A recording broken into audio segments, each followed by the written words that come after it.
Hey guys, how you doing? It's Mr. Lee. Today we're going to learn about volume. We're going to continue our lesson on volume.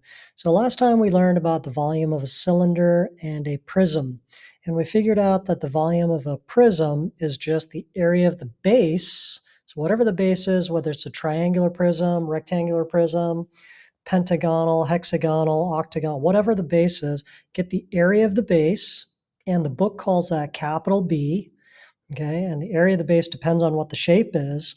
Okay, but get the area of the base, then multiply by the straight up height of that prism. Okay, so most of our prisms that we've dealt with were right prisms where they stand straight up. But if they're tilted prisms, you don't want the slant height, you want the straight up and down height. Okay, so the formula for volume of a prism is very simple. It's just the area of the base times the height. For a cone, it's the same thing. It's the area of the base times the height of the entire, for a cylinder, it's the exact same thing. Area of the base, which is just a circle, so it's pi r squared, and then times the height of the entire cylinder. Today, we're going to talk about a pyramid, and we're going to compare a pyramid to a prism, and then we're going to talk about a cone, and we're going to compare a cone to a cylinder. Okay, so here's a starting idea. So if we have this rectangular prism, which is also a cube, it's a special rectangular prism because the base is a square, it's 5 by 5, and the height is also 5. Okay, so all of these edges are 5 inches. Okay, so it's a cube. So if we have this cube and we were to compare this to this pyramid, which is a square pyramid, okay, so the base of this has dimensions of 5 by 5, and this also has a height, a straight up height of 5, not a slant height, but a straight up height of 5. How do these compare? Let's think about that. Okay, so for visual learners, what I want you to do is visually compare these.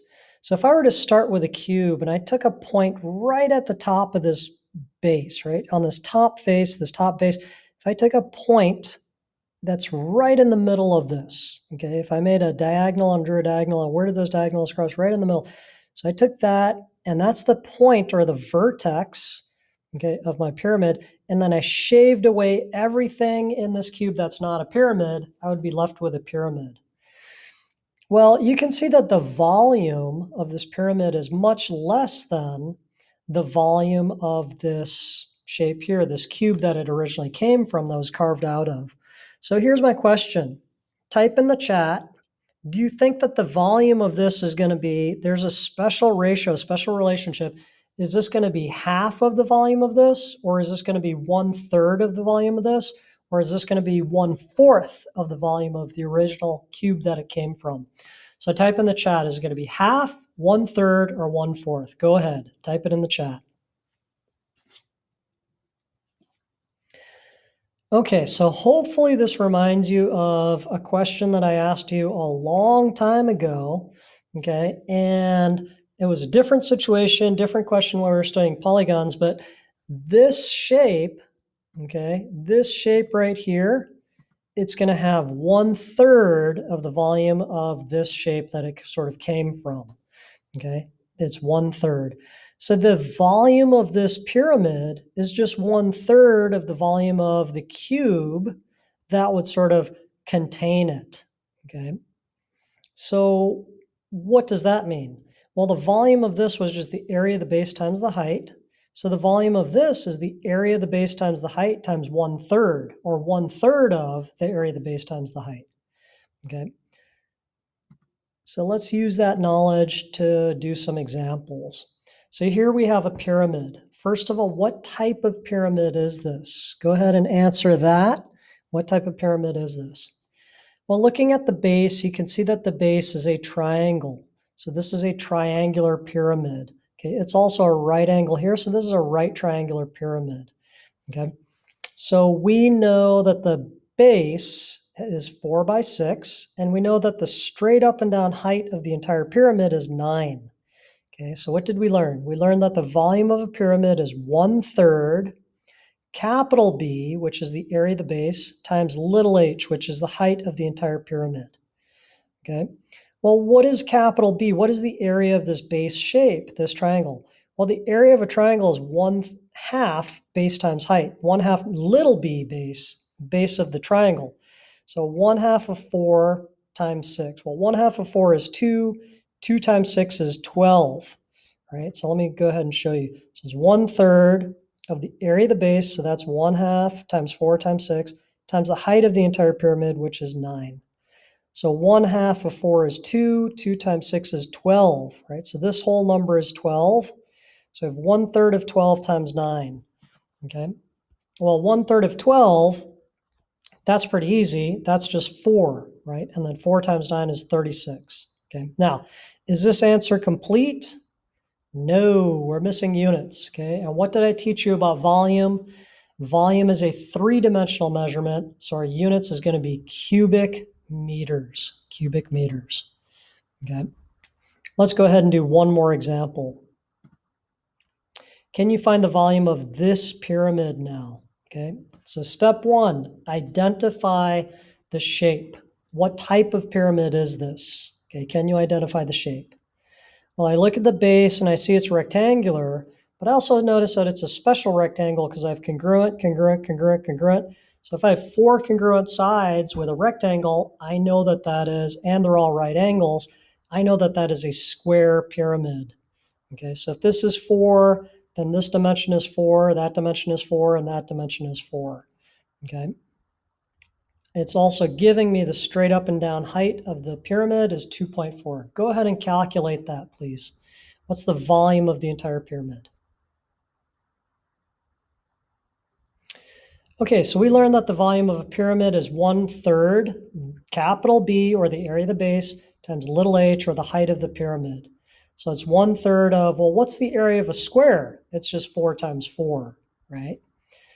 Okay, so the area is going to be 1/3 of 4 times 4 times 2.4, okay, or approximately 12.8 cubic meters, okay?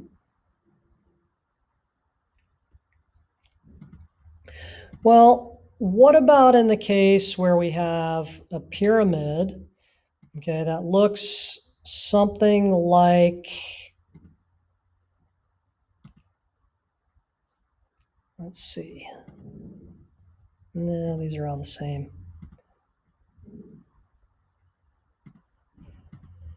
What if we have a pyramid that looks like this, okay, and we're given the volume, and we're given all these dimensions, and what we're trying to find is h.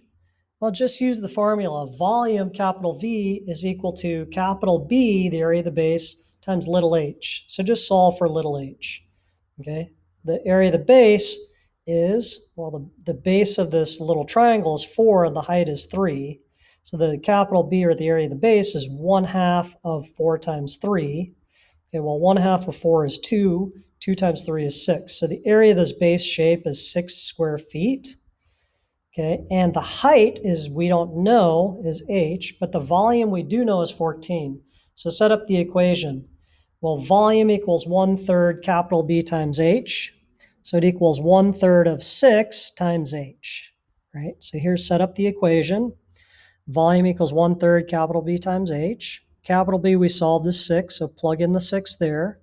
Volume we're given is 14, so plug in the 14 there. Okay, so substitute in those values. Okay, well, 1/3 of 6 is just 2. 14 divided by 2 is 7. Okay, so we know that the height of this thing is 7 feet. Okay. All right, so that's all well and good. We're good with pyramids. Now let's go to cones. Okay, cones. Cones are really nice because they behave exactly the same way as, so a cone is to a cylinder the same way that a pyramid is to a prism. Okay, it's 1/3.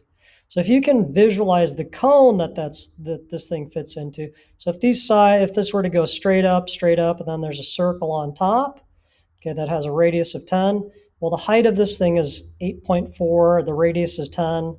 Okay, so how do you get the volume of this cone? It's just going to be volume equals 1/3 capital B times h. Okay, capital B in this case is pi r squared. So r is 10, so it's going to be 100 pi is the area of the base, and then the height is 8.4. So this is going to be 840 pi. excuse me, 1/3 of 840 pi, which is 280 pi. Okay, 280 pi, and then your answer would be meters cubed. Okay, or if you wanted to approximate, you could just do 280 times pi, which is 879.65 cubic meters. And remember, even if you have a slanted cone, you're going with a straight up and down height. Okay, straight up and down height.